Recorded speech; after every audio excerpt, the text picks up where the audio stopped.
Hey guys, welcome to Relatable. Happy Monday. Hope everyone had a wonderful weekend.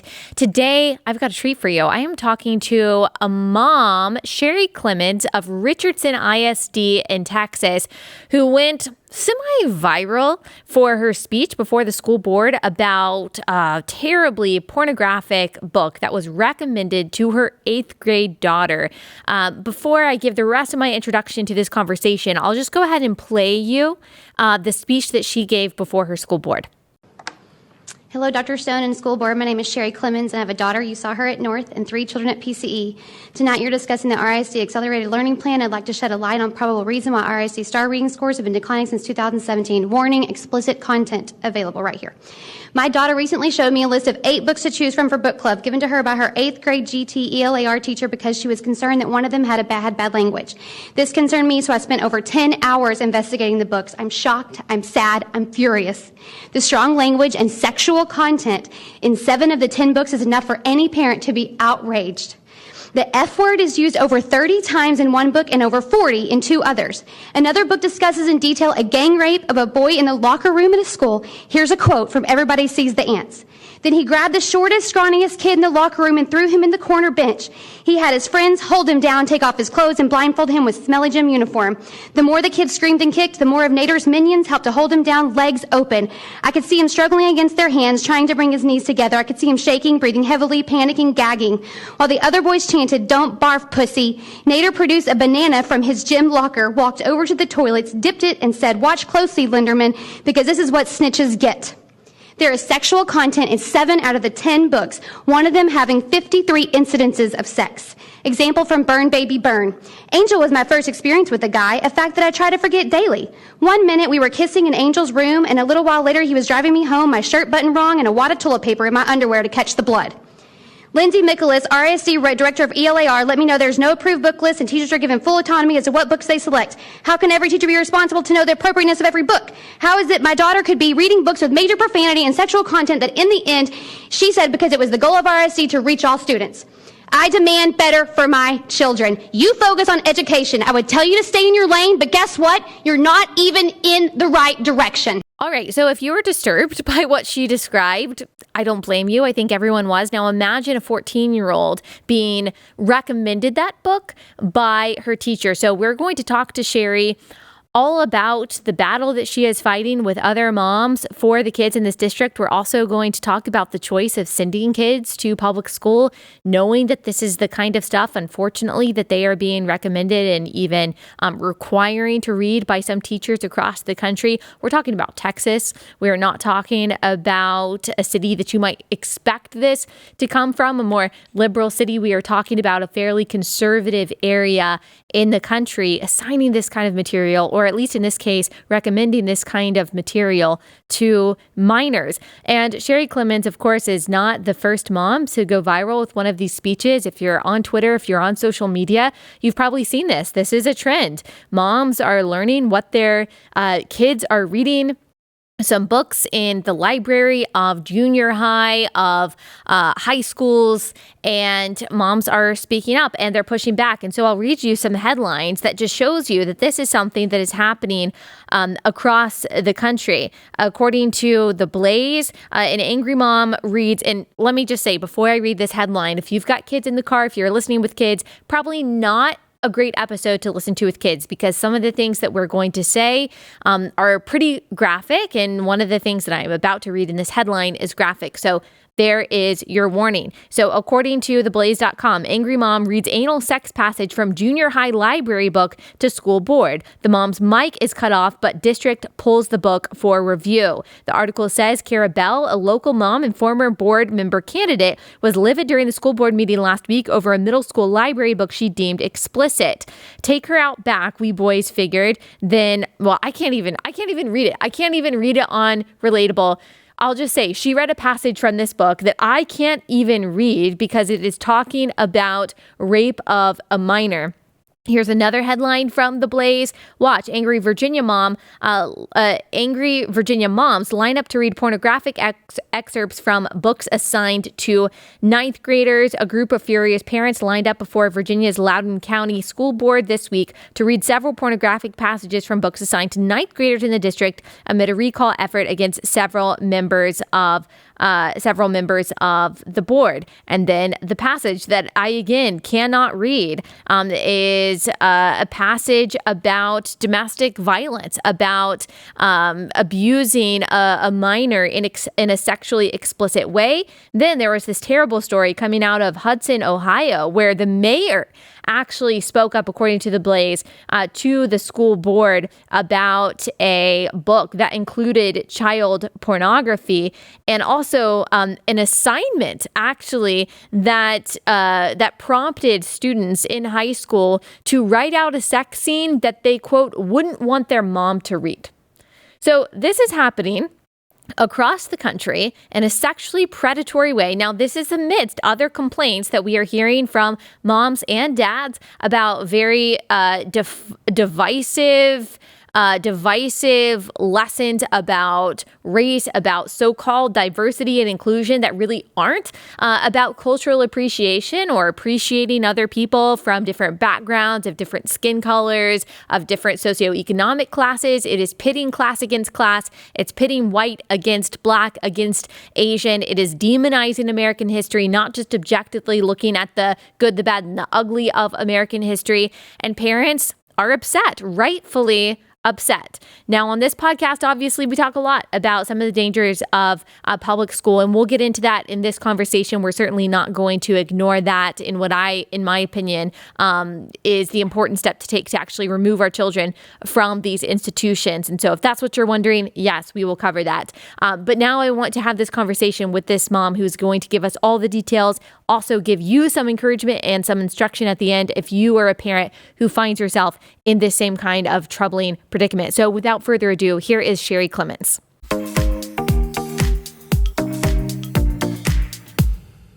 Sherry, thank you so much for joining us. Can you give us a little bit of context? We already listened to your speech. What was going on that led up to that? Okay. So, 3 weeks ago, my daughter comes, my 8th grade daughter, she's GTELAR, so gifted and talented language arts class.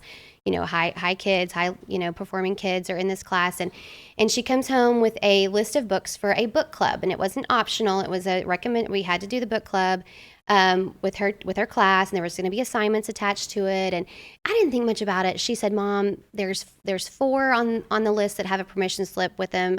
I'm not even going to look at those. One was about adoption, and we have adopted kids, so I think she was kind of drawn to that one, but then she realized it had permission slip, and she just didn't even want to go there." So there were 10 books on the list, and the 4 books that came with permission slip, what does that mean? Like, they're a little bit more mature and the parents have to sign off on it? That's what I assumed, right? I assumed that they were just a little more mature, maybe some hot topics, things like that. We've had this teacher for a year, and I kind of know her belief system, and so in my head, I'm assuming that there's probably some topics that would be kind of off limits for Chloe, and she's very wise, Chloe is, and so she would know kind of what to pick and what not to pick without me even being involved, because that's just who she is. She comes to me with everything, so I could trust her with picking that, a book. And so she picked a book, and she said, I already read the author, and I know it's a good book, and we moved on. So I didn't think about it until the next week. She comes home, and it's late at night. She's going to bed, and she's like, Mom, I'm really worried today. My friend went up to the teacher because she's concerned that her book had so many F words in it. And I was just like, so many F words, and so in my head, I'm thinking the permission slip to me is like maybe 1 or 2, or like we had to sign a permission slip last year in the same class because she wanted the kids to watch a movie, Freedom Writers, and it had a bad language in it. And so in my head, I'm thinking, it had a couple or something like that. So when she came to me worried, and the teacher just had said something to the effect of, well, this is how these people talk, and so you need to be immersed in their culture to understand where they're coming from. And that was kind of her response to the student.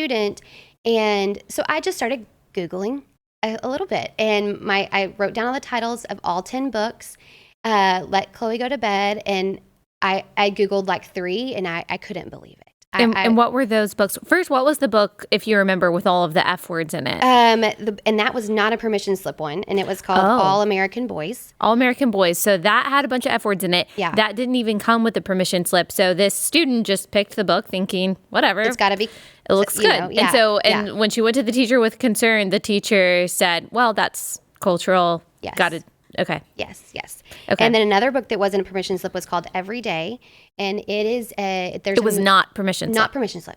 It was a movie. I don't know if the book or movie came first, but I had heard about the movie last year because my daughter came downstairs very upset. It was during virtual school at the beginning of the year, and she came downstairs crying, and I said, what's going on? And she said, well, in my English language arts class, I had to watch this video that was very upsetting to me, and it was a preview for this movie called Every Day. And I haven't watched the movie. I have watched the preview. It seems to be about a character who wakes up every day a different person. So one day they're a boy, one day they're a girl, sometimes they're Asian, sometimes they're, and so it's, and then they have relationships with same sex, with opposite sex. And so in the video, two girls kiss in the video. And my daughter, we are, we have a strong family faith and biblical values, and that's something that we haven't exposed her to yet. Have we talked about sexuality a ton? Yes. Have we had so many conversations and really trying to educate her on that? Yes. But anyway, so she was shocked that she had to watch that at school. Mm-hmm. So we had already had a conversation with the teacher about our beliefs, and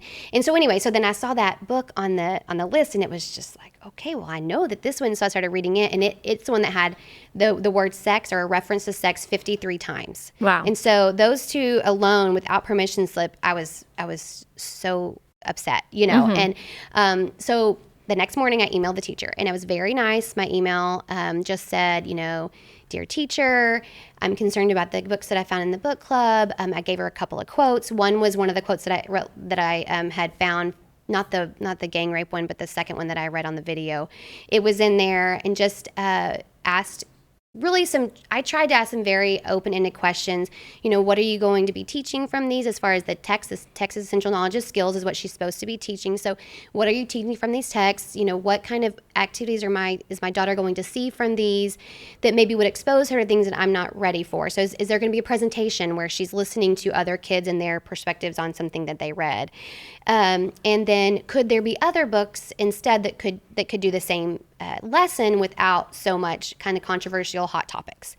And I didn't get a reply from her, which was surprising because I felt like we had a very good back and forth relationship last year. But she had forwarded it to the principal, so I got an email back from the principal that just said, I've got your concerns, and I forwarded them on to the district. And so it was this girl, Lindsay McAlis. She's the director of ELAR, I think 3rd through 12th grade.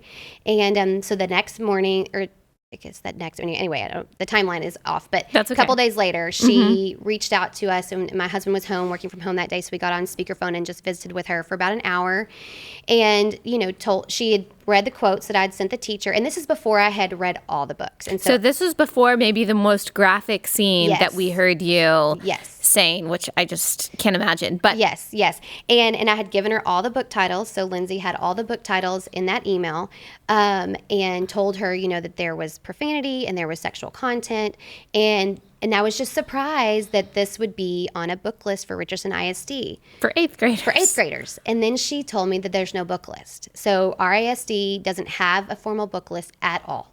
So teachers literally, she said, they can choose any book they want. Okay. And so this was a teacher issue. This teacher just decided, these are the 10 books that I want my kids to read. Wow. Yes. And that was really surprising to me. And we had a lot of great conversation. I appreciated her phone call. It was very, no one was mad or anything. It was very, I feel like we both mutually respect each other's position and learned a lot. And, she said a few things like, we're trying to reach 37,000 students. This is a way to reach them. And at the time, what's a way to reach them? I guess reading these stories that have characters that they identify with, that makes them feel more known. And one of them was, if that second one that I read, you can read it as either a rape scene or just a girl's first time. And that's how I had kind of read it. And, so she, I guess, thought it more was a rape scene. And anyway, she said, well, what about the girls that have been raped? They identify with that.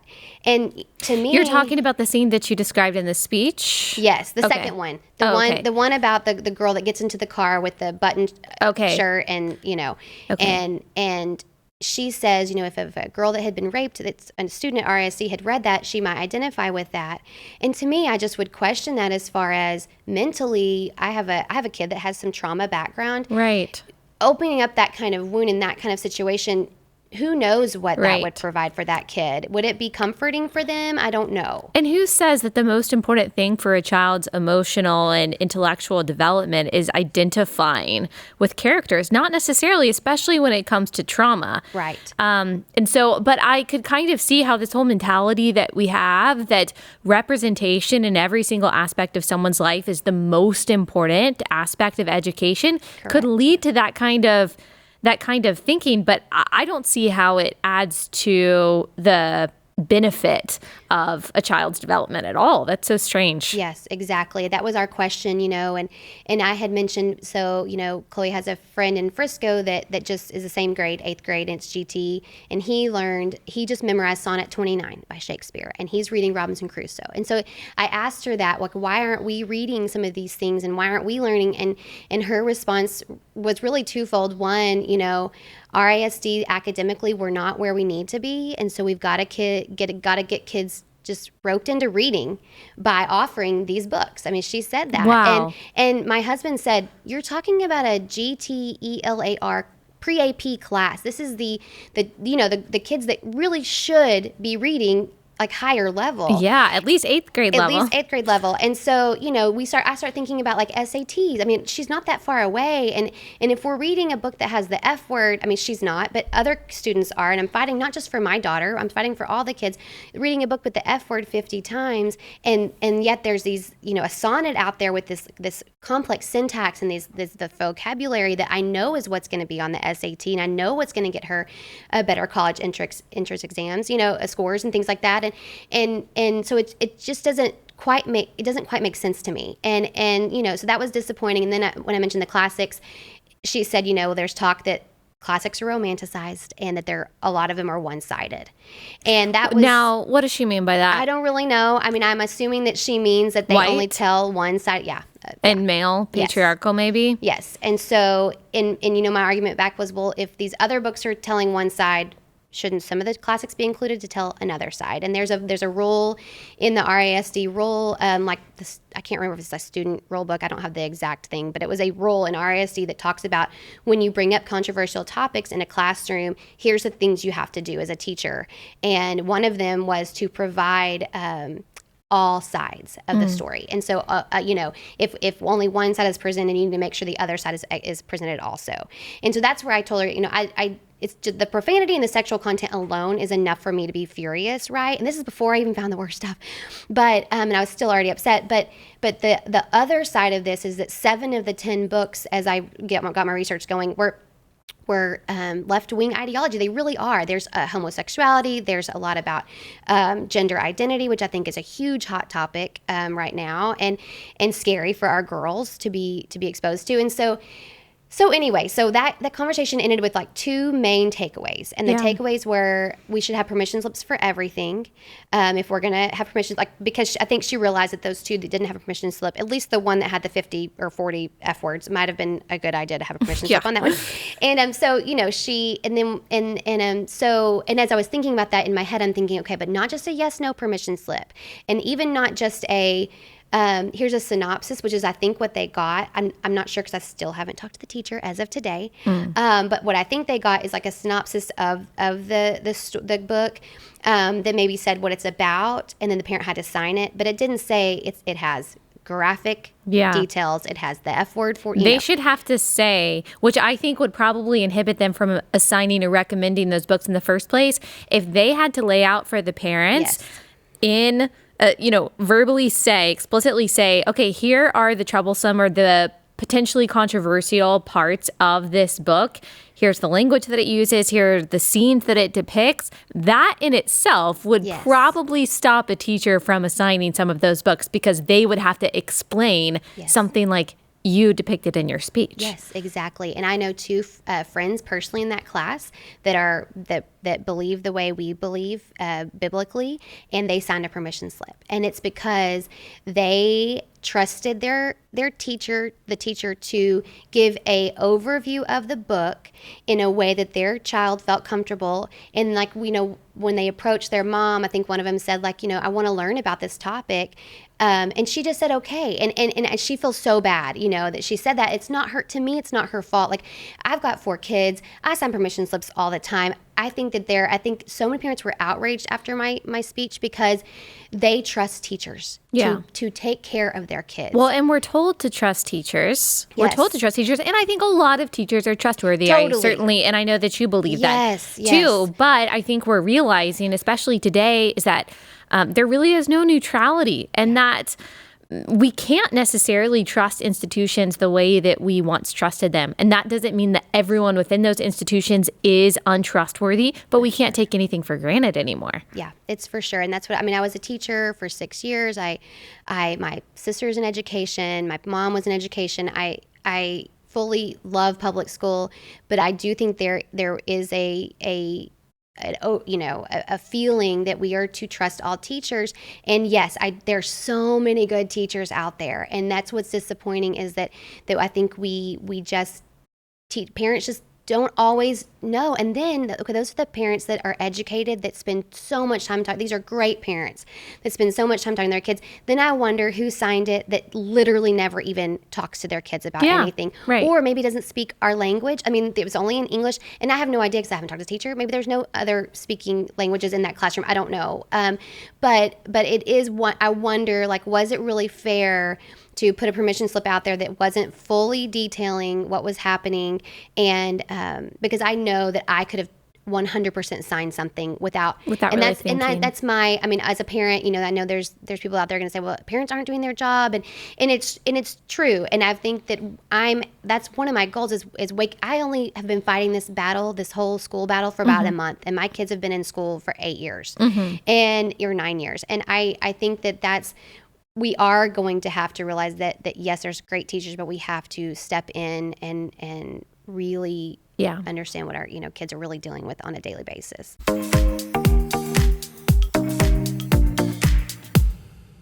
Okay, taking a break from that conversation to tell you guys about an awesome sponsor, that is Annie's Kit Clubs. They're a fantastic way to build lasting memories with your kids while encouraging their creativity. So they have 2 different kinds of kit clubs for your kids. They've got the Young Woodworkers Kit Club, Sims Kids, Real Hammer and Nails construction kits. They even include real tools, starting with a kid-sized hammer. So everything you need for your kid to construct something that they can actually use. They can put in their room, or maybe it's something that is useful to actually utilize as a family. Makes them feel very fulfilled and like they've really accomplished something real. And it's so important that kids are learning to work with their hands as well. And then they also have Annie's Creative Girls Club that sends a variety of projects and introduces your girls to new crafts with every shipment. They receive 2 fun kits every month with different crafts like painting, beading, and more.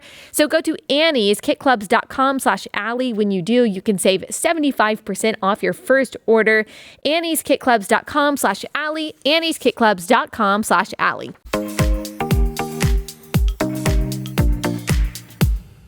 I want to talk a little bit, well, I will talk because I know some people are wondering, we talk a lot about public schools and public education on this podcast, and so I'm going to ask you about that and the decisions that you guys made for your kids, because I know some people are curious about that. Okay. But I do, even before we move into some of the other things that we're going to talk about, I want to hear what happened when you saw or read the particular part of a book that you talked about in your speech, the very graphic gang rape scene in a locker room. How did you stumble upon that? What was your reaction? Is that really what the impetus was that led you to make that speech? Yes. So that weekend, I still hadn't heard back from the teacher about finding a time to meet. That was my next request was, again, can we please meet? Not getting full answers from the district, so I'd love to meet with you again. She didn't get back to me on a time or date. And so I just really felt compelled to start looking deeper into these books. I don't really know what prompted me. I just wanted to know if that was all there was. And so I had to buy the books. And then thankfully there's a search, bar where I can search for terms. And the one that the worst one was Everybody Sees the Ants. And I pretty much read the whole book that night, because the very first chapter is all about suicide. It's a young boy, and he has a prompt at school he gets to choose a prompt for school writing assignment, and it says, if you were to commit suicide, how would you do it? And it is that book probably has, I don't know, I don't want to exaggerate, at least 30 ways to commit suicide, different ideas. Oh my gosh. And it was shocking to me, because we, like my son who's in 6th grade has a suicide prevention class next week. The counselors this week on Wednesday, the counselors are coming to the classrooms and they're teaching them about suicide prevention. And then yet we have a book that's literally telling you ideas on how to commit suicide. It was shocking. So I'm reading this book and I'm speechless. It's crazy. So I start reading this book, and it's just a very disturbing book. It's for an adult. For me at 41 years old, it was content that I was disturbed by before I even got to the rape scene. And then my husband happened to be in the room when I got to that scene, and I just had tears in my eyes, because I think about my son who's in 6th grade and thinking about him at a middle school locker room. Like you have a picture. And that's the thing too, is, I know that it's just reading material and not a video that they are exposed to, but you put your own video in your mind. That's what you're doing is creating a picture. And so I have that picture in my mind now, and that thinking that the kids in Chloe's class could have that picture in their minds is just and that so kind of sad. stuff sticks with you even as an adult. If you see or hear about disturbing content, whether it's sexually disturbing content or other kinds of disturbing content, like you don't want those things in your mind, because they haunt you when you're falling asleep at night. And you're like, if you watch the news and you see something that's terribly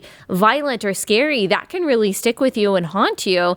And I imagine for a child whose brain is still developing, they're still learning about this stuff, God made their brains to be able to retain information and retain new things that they're learning. To put that in their mind, ways to commit suicide, who wants that to pop back into their kid's head when they're 16 and insecure and they haven't been invited to a party and they're struggling with cyberbullying and things like that? Who wants a kid to be imagining gang rape when they fall asleep at night? Yeah, it was just shocking, so shocking. So, I mean, of course, Mama Bear came out. I was mad at that point. And, the question is, well, your kid didn't have to read that book.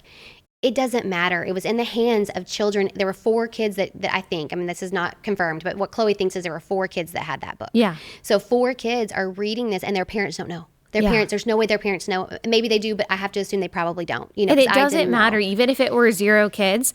A teacher recommended that book specifically. Did it come with a permission slip? It came with a permission slip. Not that I think helps it, but still. But it did come with a permission slip. So the next morning, I am trying to calmly figure out what to do without just going up to the school and, causing a crazy scene. Oh, yeah. That's what I would want to do. Just bust down the doors. Me too. Like, what is happening? So I emailed the principal and asked if I could come in and meet with him. And he had just, and I know he's so busy. And I totally understand and respect his time. So we just had a few minutes together, went into his office. And my first question was one, why won't she meet with me? I would love to discuss this with her. It's not resolved yet. And he said that they're trying to work on a time. He needs to be there, so they're trying to work out a time.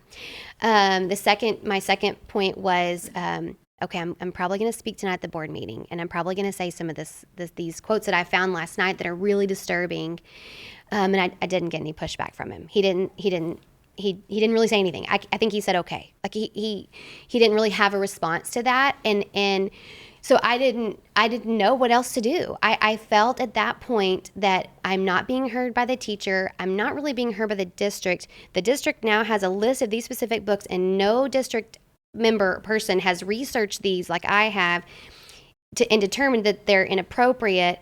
And nobody knows about this. Parents don't know, and I'm worried for our kids, and I want this to be exposed at this point. And that is in part because, and we'll probably talk about this later, but the social emotional learning curriculum that's been kind of put in our schools this year and adopted into our classrooms is controversial. And so I've already been kind of on high alert about just topics being our kids being exposed to topics and ideologies that we don't necessarily believe in or want exposure at school. It's something we want to talk about at home.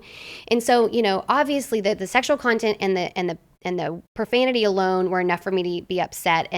But then also there's 7 of 10 books have this left-wing ideology. And so it's a big concern for me. But yeah.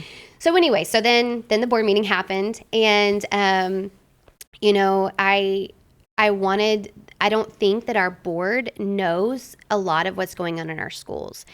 Based on the questions that they were asking that evening after the parents' comments, they didn't know a lot. And so I'm thankful that I feel like hopefully this was a good step in the right direction of opening their eyes and then all the parents, obviously, so many parents, and I think this is something we can all agree on, whether we are left or right, that this profanity and this sexual content is inappropriate. And so that was a good way for us to come together on something, I think, and be united in saying, we want better, for our kids. Yeah. And so then the next day, I didn't hear from anybody from the district, which just as on a personal note was really disappointing to not hear one person, not the principal, not somebody up higher, not the teacher, no one saying, let's talk about this.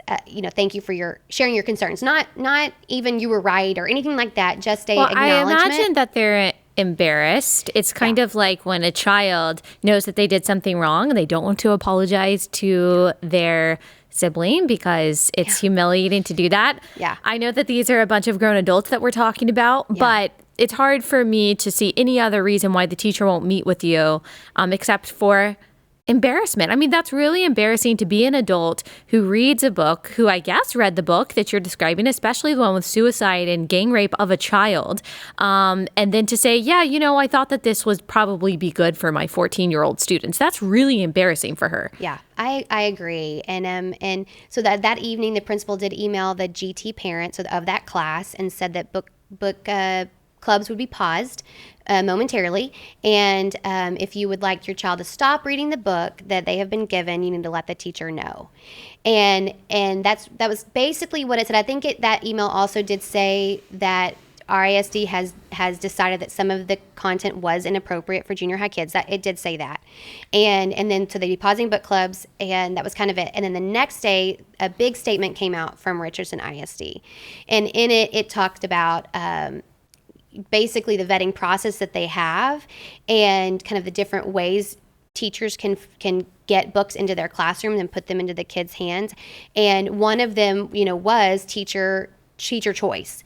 And they admitted there that they did also find that some of these books had inappropriate content for junior high students, and they would be relooking at their vetting process. And so that's a win, right? Maybe they should relook at their vetting process for their teachers. I know, right? I mean, I personally, I don't know who the teacher is. I'm not asking for that identity. I just think that is such an easily fireable offense. I agree. I agree, especially when this isn't the first time we've had these instances come up.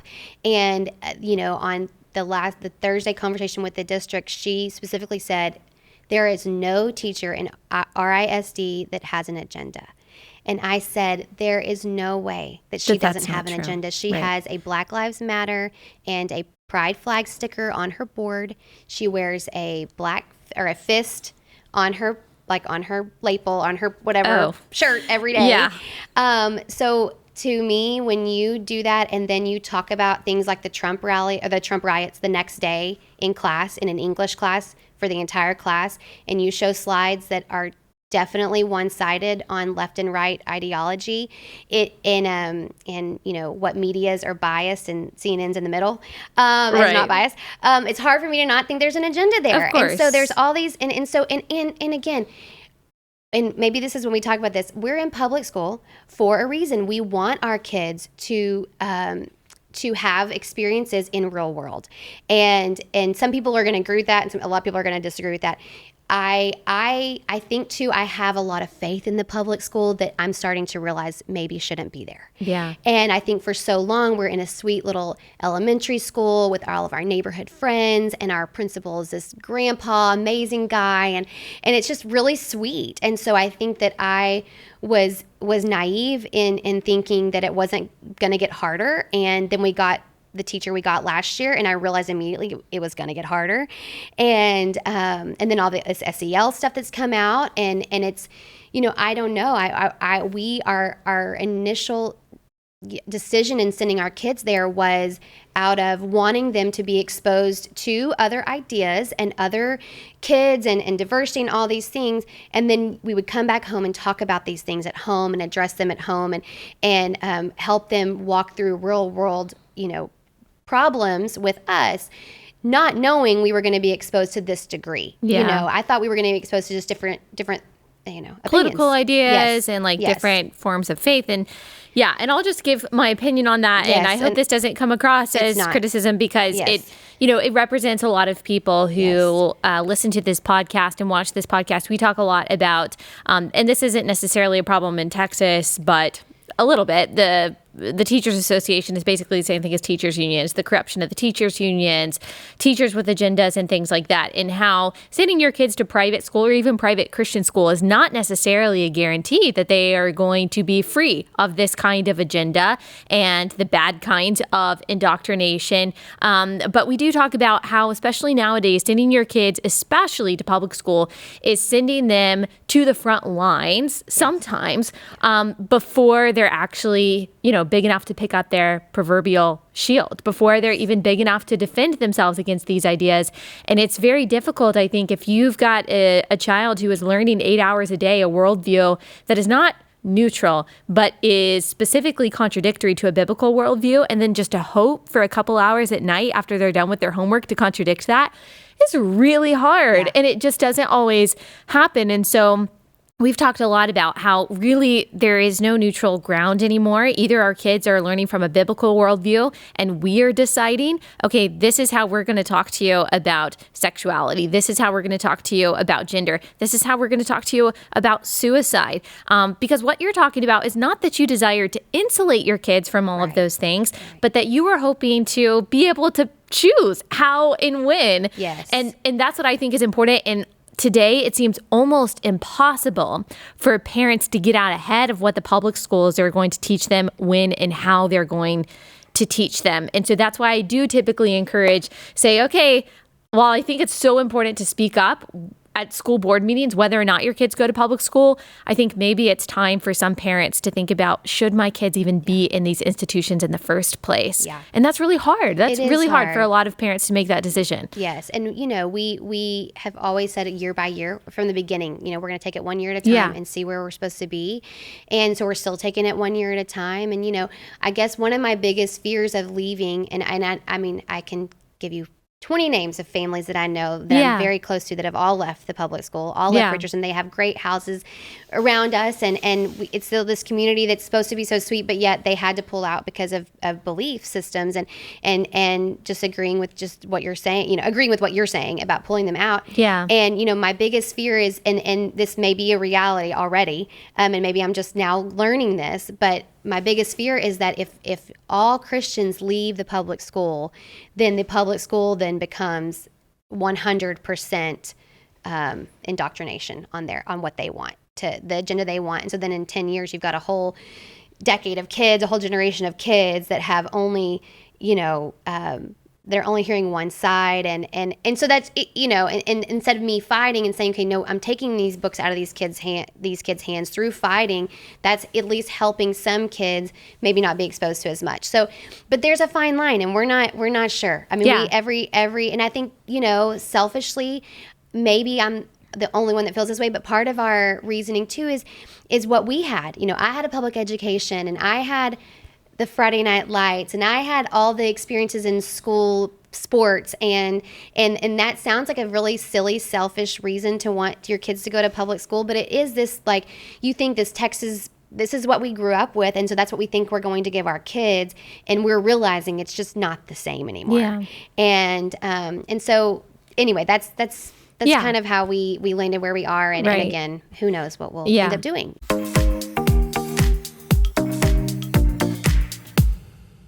let me tell you about my friends at Alliance Defending Freedom. So right now we're talking about the importance of standing up for the things that matter, fighting for the things that you believe in. Alliance Defending Freedom is doing just that. They're standing up for religious liberty, the sanctity of life, freedom of speech, marriage, parental rights in America's highest courts. The best thing about them is that they do this at no cost to their clients. They are completely funded by the generosity of people like you. So with all the things that we hold dear constantly under attack, we need to be supporting those who are on the front lines, and Alliance Defending Freedom is. So go to adflegal.org/Allie. When you do, you'll get your copy of ADF's ebook titled Generational Wins. Go to adflegal.org/Allie to learn more about what they do, how you can support them. So important to support organizations like this. adflegal.org/Allie, adflegal.org/Allie.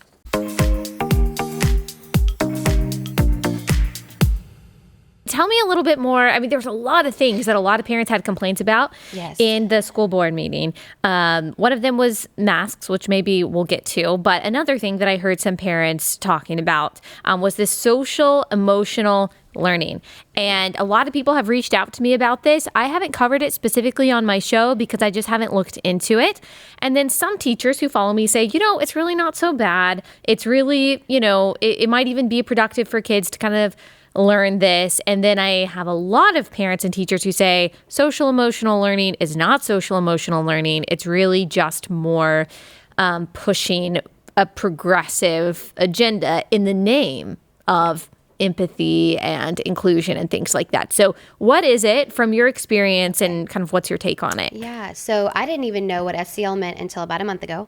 I had heard, so one of the biggest problems is the lack of transparency and communication within the district. So I didn't even know what it was. Our kids have been in the schools, 8 years. And I remember hearing a couple of parents last year talk about during junior high advisory period. They have an advisory period. So when you think of advisory, think of study hall, right? That's what I thought of, where you go, you have kind of break from your regular classes and you go and maybe ask questions about other, subjects that you're having trouble with, or, do I don't know, things that can't be covered in the other classes.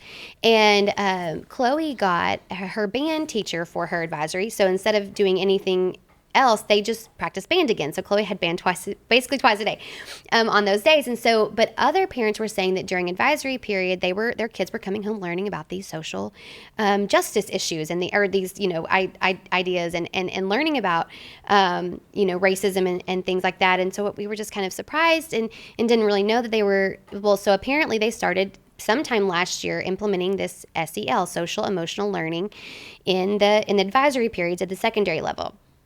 And then in August, I randomly got on a Facebook group with about 300 moms that have been fighting this way longer than me. I didn't even know that this group existed.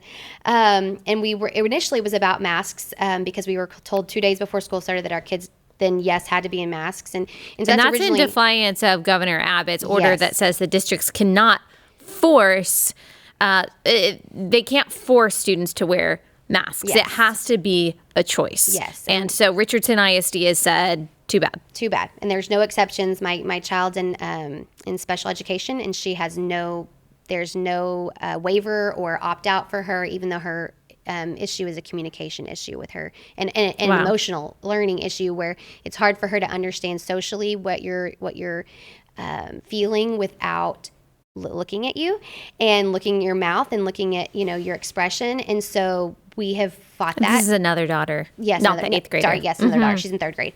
And so I initially got on, and we can talk more about masks too, but initially I got on that about just wondering how can I fight this with masks with her specifically. I mean, for all my kids, but especially for her.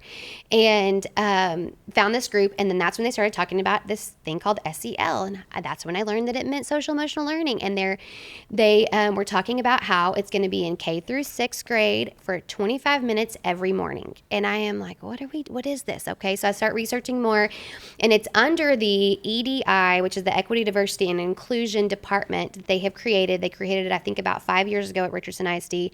And that all started because, I don't know if you remember this story, but at Pierce High School, there was a really bad meme that went out in 2017. It was a very racist meme about Pierce High School was the KKK, and their rivals were the Richardson High School, and it was very vulgar and very upsetting, and that really is what we think that kind of started this whole spark of creating diversity and inclusion. And so maybe understandably, they saw a real problem and someone said, hey, we need to address this and make it better. That's probably how it started. For sure. And I think it's a great thing. I think it needed to happen that, kids that do not need to be making memes that are that is racism, right? And so that's blatant and should not be, accepted at all. And so they started this division or whatever of the district, and under that is social emotional learning and connecting cultures, which is a separate curriculum.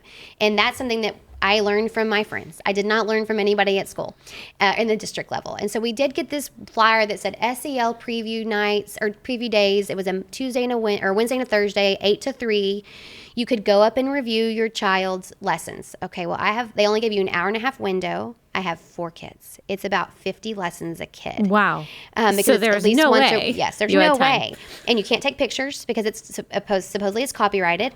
And so you can't take pictures, so you have to take pen and paper notes. And so I didn't even go because I work and I couldn't make it those days. But my friend went, that we have similar beliefs, and she started taking notes for me for 8th grade. And she just ran out of time in the hour and a half to do one. I think she got through 4 lessons. 4. Wow.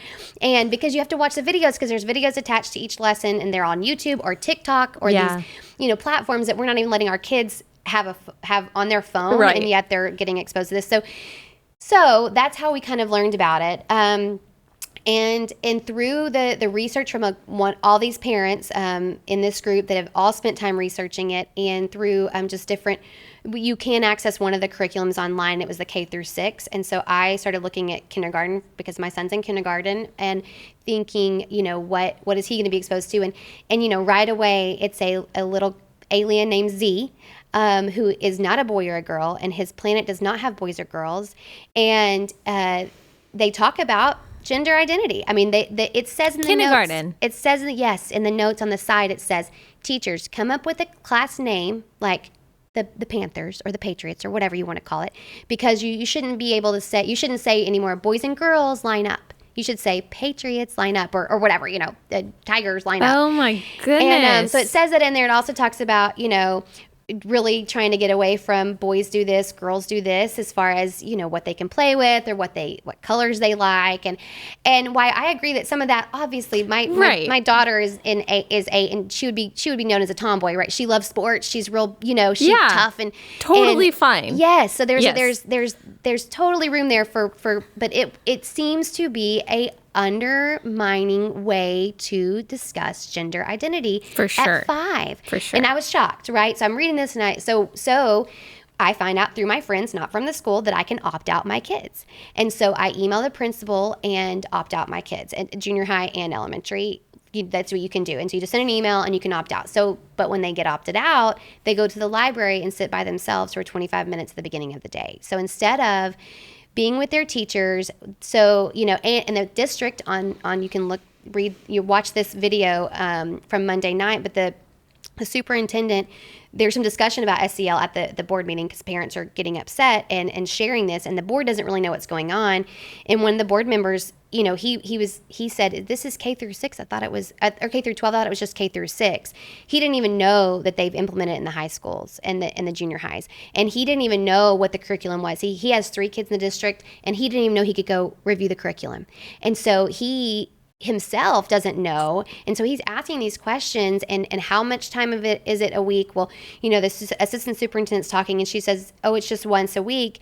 And there's a parent behind me that I know, and he stands up and yells, even though we're not supposed to speak back, and yells, my kid gets pulled out 4 days a week and sits in the hallway by himself for 25 minutes a day for 4 days a week. He's sitting out there. And so it's unclear. We don't even know how many days it is a week. as a parent, because I think mine's 5 for my little kids. I think it's 1 for my big kid. And then like, Chloe, she has to be pulled out, and she sits in the library with at a separate table from any friends, when all of her friends are in there having fun doing this lesson and then getting to chat at their tables. And it's not 6 feet apart. There's no COVID, but they told her it was because of COVID in the library that she had to sit 6 feet apart, which we don't even have that rule at all in RISD right now. So it feels kind of like a punishment. For sure, especially for her. It does. It feels like a punishment. And the last thing that you want to be when you're an 8th grade girl, really any age, but especially that tender age, is ostracized or seen as different, or for your parents to seem like fuddy-duddies who don't allow you to do something. So that's really difficult. It is. It's really hard. And the first week there was only 2 kids that got pulled out, and I think the last week there was maybe 12. So it's growing, which is helpful to her to not feel like she's the only one. And that has been hard for us to watch her. And so throughout the rest of this week, we ended up deciding to pull her from that class as of today. So today she had to start in a new class with a new English teacher, and thankfully she didn't have to rearrange her whole schedule, but she did have to rearrange that class. And I hate it for her to now again have to walk into a new class and people asking, why are you switching out of GT? Why are you, and just one more, and she's tough, and she's okay. Like this is okay. She can do this. When we talk about how as Christians we are called to do hard things, and so she is prepared for it, but I still hate it for her to feel like she's so different, and to not feel, and the reason why we did that is because we could no longer trust that the teacher had Chloe's best interest in mind. The rest of the story with the books is on Thursday, Chloe came home and she said, "Mom, the teacher passed out every single one of those books back to the kids." Wow. And I was like, even the ants one, even the worst one? And she said, "Yeah, Mom." And so she passed them back out. They yes, on like Wednesday or Tuesday morning, one morning, I think it was Wednesday morning, she came in and said, "Okay, everybody bring your books to this table. You have to leave them here. Something about this is the consequences." And Chloe didn't really know what that meant, and she was angry. This is the consequences of your parents knowing what you're reading. Basically. And so she, So this was in reaction to your speech, to everything. She gathered the books back up, and then a few days pass, and she passes the books back out. Yes. Even the one with gang rape and how to suicide sections. And even after RISD made the statement that said, no, these there are some inappropriate books in here. There are some with mature content that we deem inappropriate for junior high kids. She gave them back. It's not even just mature. It is pornographic. I mean, truly, I think exposing a child, like we understand that a child, when it comes to actual sex, like a child cannot consent to those things. So any predation on the part of an adult toward a child in that way is always assault. It's always predation. Yes. It can't even be seen as any kind of consensual relationship. I think it is absolutely the same principle that applies when it comes to exposing children to pornographic material, even if there's no interaction there. That is a form of child abuse. The child did not consent to that. Exposing a child to pornography is child abuse. Yes. And the fact that she is not only re-exposing them to that, but also is suffering no consequences. And again, I want to remind people, we're not talking about Portland, Oregon. We're not in LA. We are not in Manhattan. We are talking about not a little suburb, but a suburb outside of Dallas, Texas, that is known to be pretty conservative. For sure. Yeah, that's one of the reasons why we're not in DISD, right? Because we had heard over the years that DISD was not as conservative Dallas as proper. Dallas, was not, as Richardson, and that's one of the reasons why we moved there, hoping that our kids would get a neutral education, and so when she passed the books back out, I immediately called somebody high up. I just found a number because I am talking to the director of language arts overall. Oh, so she's higher than Kristen. Lindsay. I said Kristen, but her name's Lindsay. But the person higher than her, Dr. Butel, I think is how you say her name, or Butel. And I just really quickly said, "I know you probably don't have time to talk to me. I just wanted you to know that my daughter texted me and the books are being handed back out. This is not okay. This is now back in their hands. what kid isn't going to go flip to their crazy pages immediately in the next class? Does every parent have the time tonight to vet that book? Do they find all the bad scenes? Some parents work late. Some parents, and I know parents need to do their job. I know that. But at the same time, we don't need to be expecting our parents to have to flip through books to make sure there's no porn in them. Like that doesn't, that doesn't make sense. You should be on the same team. Yes, it is parents' responsibility. Yes. 100%. Yes. God has entrusted parents with the responsibility of raising their kids, not teachers, but they should be on the same team. That's right. They should have the same goal. Even if teachers disagree politically with the parents, that's going to happen. Yes. Even if maybe they expose them to some political opinions that you might disagree with. But when it comes to objectively pornographic and abusive material, you would hope that the teachers and the parents are on the same page so that you're basically an adversary against the teacher in the district, and that's not what you want. That's right. So we realized this, after she did that and gave the books back to the kids, we could no longer trust that she had Chloe's best interest. And it's sad because, my husband talked about just this missed opportunity with her, because here she has this very sweet, fun, conservative Christian girl in her class who has, yes, a very firm belief system and has for a really long time. And you have this, yes, liberal teacher that has a different viewpoint. And part of our reason for going to public education was for that relationship to be okay, for Chloe to feel safe in that classroom and talk about her beliefs as they came up, for the teacher to even sometimes share her beliefs that maybe were different, but that Chloe could then they could have a mutual respect, and she could respect her teacher in hey, here's an adult that I really like and she's really fun, but she believes differently than me. But guess what? She respects me and she respects my beliefs, and I can be okay in her classroom knowing I'm safe and knowing that she's not going to push her beliefs on me, and that we can have this mutual great relationship. And what a miss for her, because it became now where Chloe doesn't trust her. Chloe is upset and hasn't heard one word from her about being sorry or caring at all about Chloe's heart and how Chloe felt in this. And that was just really disappointing that we didn't hear any remorse, no apology, and no even addressing it at all, other than to say, put your books, on the thing. And there was no, and so we realized at that point it just wouldn't be in the best interest for Chloe to be in there again.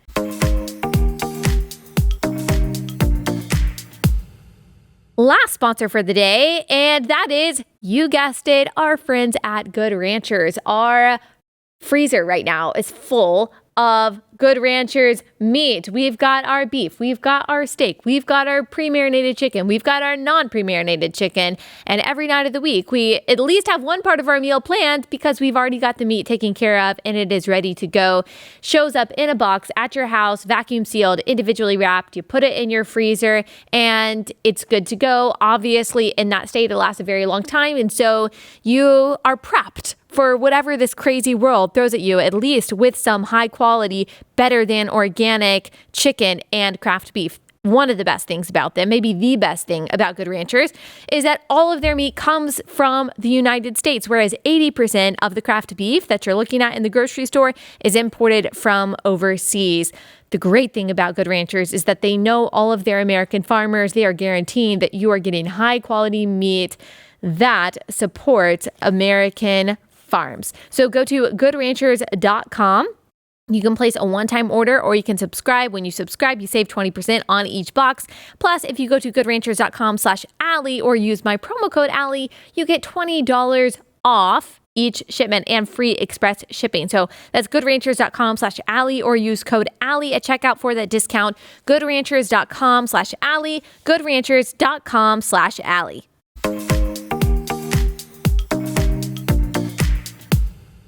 Let's talk a little bit more about SEL. Okay. So we talked about what your son, who is 5, was exposed to as far as gender identity, or would have been exposed to.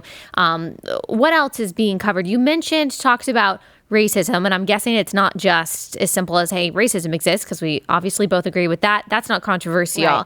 What part of SEL, as far as social justice and so-called racial justice, is implemented? Do you know? Yeah, I do. I mean, there's my son's friend came home last week and said that their teacher told them that if you are white, you are intrinsically born bad.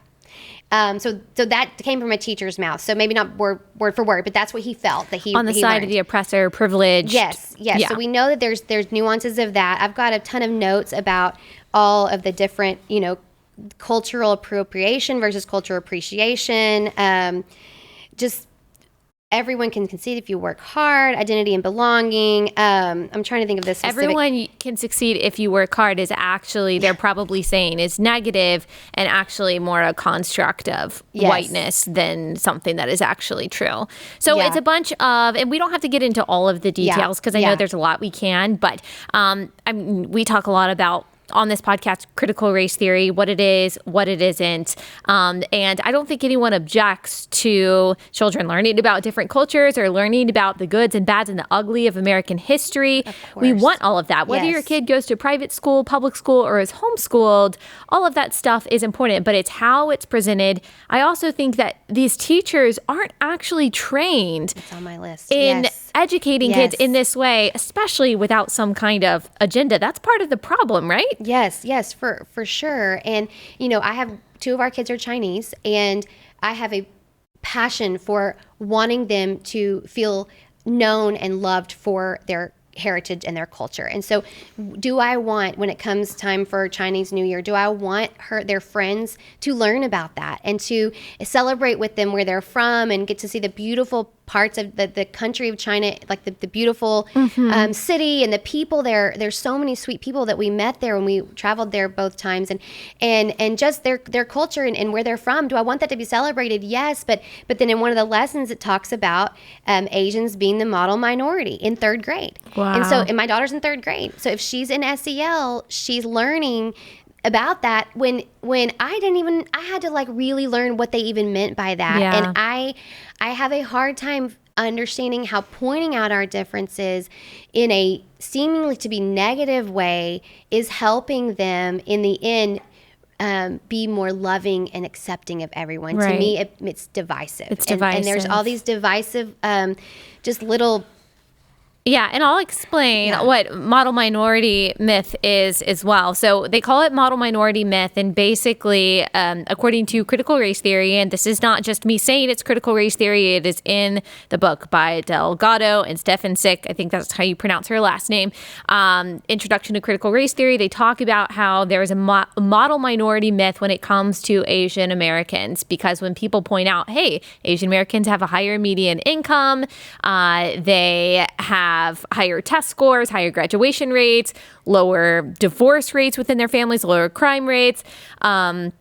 They say that, critical race theorists would say, well, that's a model minority myth. Well, I don't know exactly why it's a myth because those facts are facts. And they would claim it is a tool of white supremacy to try to denigrate Black Americans. And so, again, I would say that, and I'm sure you could correct me if I'm wrong or if I missed anything, no, that's right, but I do think, one, that it's a strange concept because it does divide and it even demonizes the success of a student who happens to be Asian. And it just pits, white people against Asian people against Black people rather than bringing people together. And it does seem like that is either an intended or unintended consequence of a lot of social emotional learning. That's right.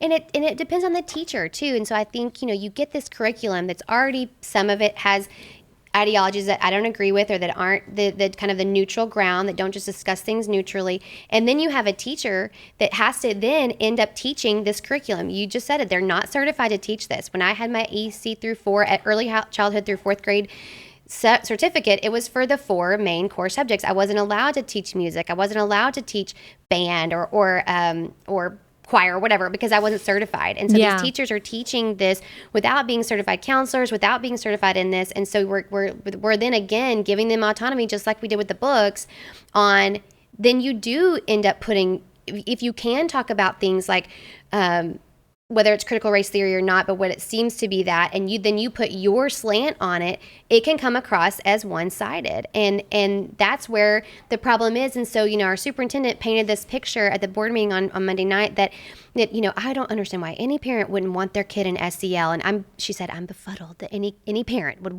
not want this for their kid. And the thing is, we do want that for our kids. We want emotional, healthy, mental, we want them to be healthy in the classroom. And I understand that there's a lot of kids in there that we're serving in Richardson ISD that don't have a good family life, that don't even see their parents at night. And so that's, I think, where their heart is, supposedly, is trying to reach those kids. And so, but they have created, instead of this sweet time of connection with the teacher, where the teacher maybe asks questions or pulls that kid aside like I would have when I was a teacher.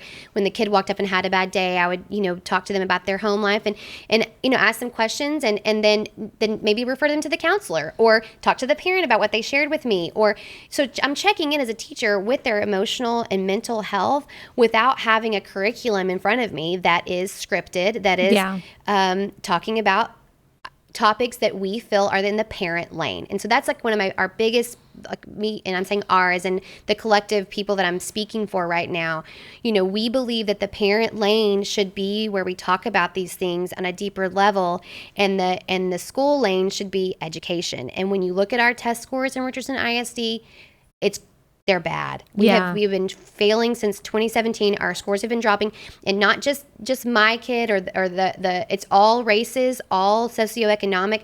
We're all dropping, and it's hard to understand why we're putting this much emphasis on a controversial section of curriculum instead of focusing on getting our kids ready for college, getting our kids ready for success in whatever they do. Yeah. Yes. And so that's the hardest thing for us to understand, is why we're spending so much time on this. It's not a sweet little meeting with the teacher where they discuss emotions and maybe some it is, because maybe some teachers don't want to teach this exact curriculum, and because they have autonomy, they don't maybe go over it all. I don't think every single teacher is reading verbatim what's going on in the classroom. They do get to decide, which is good and bad. It can be really good, but also really scary. Yeah, there's probably some who are ideological, and so they're going to even take it further to the left. And then there are probably teachers who just don't know, because they're not necessarily trained in this, who do read it verbatim, and they don't realize the kind of influence that they're having. And I do think that, we were talking about before the cameras turned on, how only 7% of kids in the district are even meeting the standard for the statewide math standard. 7th grade math. The 7th grade math. And I think that we're seeing this across the country. And yes, we can blame some of it on the virtual learning and the interruptions from the past year. But like you said, this has been happening, at least in this district, since 2017. In other districts, it's been happening for a very long time. And unfortunately, it seems like somewhere, I don't know where it starts, whether it's on the teacher level, the district level, the union level. I think it's probably a little bit of all of it. They're more concerned about making children who are political activists than making children who are prepared to do math, to do science, to be able to read and understand the classics, to be able to perform well on the SATs and ACTs, and to be able to work hard and problem solve. That is going to have a generational societal impact that is not going to be good. Yes. It's not good. Yes. Do you have any just final words, encouragement for parents who find themselves maybe in the same situation or trying to find the courage to speak up, but they don't even know where to start? Yes, that's a great question. I would say we've loved our time in public school so far. This is all new, and it's not been perfect by any means, but we've been able to really talk to teachers when we weren't on the same page and get through conflict and things like that. And I was so worried about sending my kid to junior high, public school, and she loves it. She has a great group of friends. She has wonderful teachers that are impacting her life, both just personally and then obviously academically. And so I would encourage, from the Richardson ISD specific perspective, I want us to stay and fight, at least momentarily. I don't know next year what I'm going to do, but right now we're here. And I want other parents to start making sure they're sending emails to everyone, to the principal, to the teacher, to the district, talking about their perspective on SEL, their perspective on these books, and their perspective on just the teacher autonomy that the teacher has in the classroom, and how that can be detrimental for their children, and then being at the board meetings. I mean, when I went to my first board meeting this year, and it was in August, and there was probably 30 people there. Yeah. And then when we had this last week where I spoke, there was probably, maybe a couple hundred. And so it's growing, and people are realizing, okay, the board doesn't even know what's happening. Parents don't know what's happening. Now we're realizing the board doesn't even know what's happening. And so we have to be all telling them what's happening, because my story with Chloe and the books, that's just our story. I know other parents out there have different stories about what they've seen on the SEL preview nights, or what they're seeing in their kids' classroom, or books that they're coming home with, that they need to be raising flags and saying, this is not okay. This is not okay for our kids, and we want better. And one of the board members actually resigned, right? Yes. So that was that happened on the Friday. woman who said that she was befuddled? No, the superintendent said that. The president of the board, she resigned, and there's no reason given really by the district or by her of why she resigned on Friday. And so I don't know her. We've emailed back and forth, especially about masks. I know this last month has been really difficult for her, because she from what I learned, she responds to all emails from the whole board. Like if you email certain board members, they're not supposed to respond, but she will respond to you. So it's just been a lot. Yeah, so I think it's been very heavy. And I don't know her personally to know where she stands on anything or anything like that. I just know that as a teacher and as that it would be really hard for me to assume that role and not be totally overwhelmed by how much craziness is going on. Right. Well, you've set a really good example for parents, for moms to speak up, to be courageous, but also to be very strategic. You've banded together with a lot of other like-minded moms who care. And gosh, I hope dads. I hope dads too. We've been getting them involved too. Okay. It's so easy because the moms were the first ones to show up, but now there were a lot of them there, and that is so true. Men need to speak up too. And our doctors too, and our diversity folks that don't maybe, because what's happening is it can be like the little white soccer mom is over here complaining about her kids' education, you know. That's it, right. And so we need dads, we need diversity, we need doctors speaking up against masks, because they're going to vote next week whether they're going to continue the mask mandate. Even though it's against the law, they're still going to vote on it. And so we want people that believe differently than what they've been, getting from the district, to start speaking up at these board meetings more often. Well, thank you so much for your courage, for your kindness, for your Christ-likeness, and doing this, because not everyone who confronts their school board does it in the same kind of respectful way that you did. I think that takes away from our message sometimes when there are parents who are understandably very angry and upset, but maybe they're more disrespectful in the things that they say, which I have not seen happen in Richardson, but I've seen in some viral videos across the country, which very understandable to be frustrated. But I do think it's important how we convey our message. You did a really good job. I'll just end by saying, dads, it is time to speak up. I know lots of dads have, but what I see is there are a lot of women who are going viral. Mama bear instinct, totally understand. But when I look at the composition of public school teachers, public school administrators, and teachers' unions, what I see is that it is dominated by women.